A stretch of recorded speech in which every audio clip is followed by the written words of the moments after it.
Ayan, punta tayo dito. Mayroong pamilya ito ng isda dito. Ayan, may nakita sila dyan na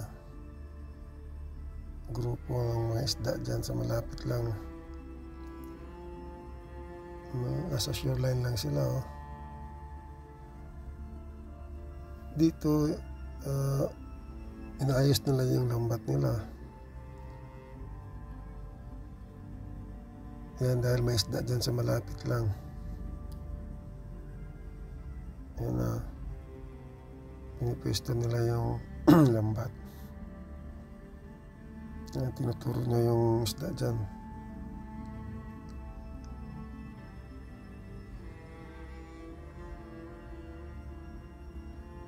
Walang ibang nang isda, oh. Sila lang.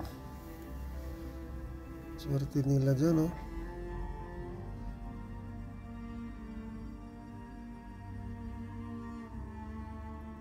Ayan na yung lambat nila.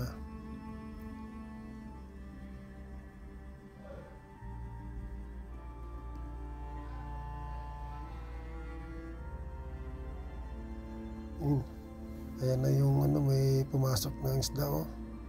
Torsilyo. Oh, sarap sa pawan yan. Ayan sila, oh. Nakita ko na yung mga isda na malapit lang talaga. Sobrang linaw ng tubig dito. Tsaka ang daming isda. Pakalinaw, nandyan lang sa malapit ng mga isda, oh. Swerte nila. Hindi na kailangan lumayo. Parang napakaamo ng mga isda dito, ah.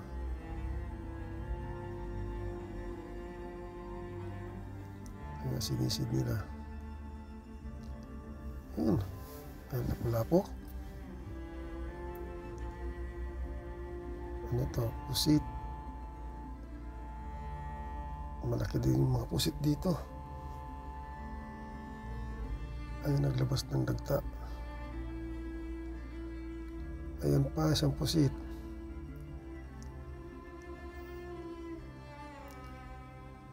Danino, oh. Maya, iyaw ka na. Malaki.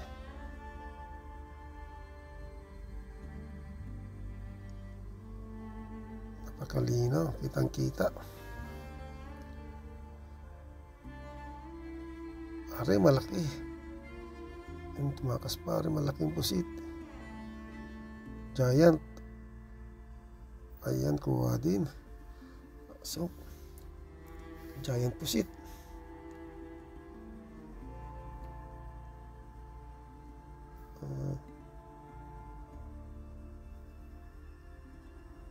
Dami na lang kuha. Napakalaki. Ayan na, gumilig na sila. Iihawin na itong mga pusit na ito. Ayan, daming huli. Ayan, salamat sa inyong panonood.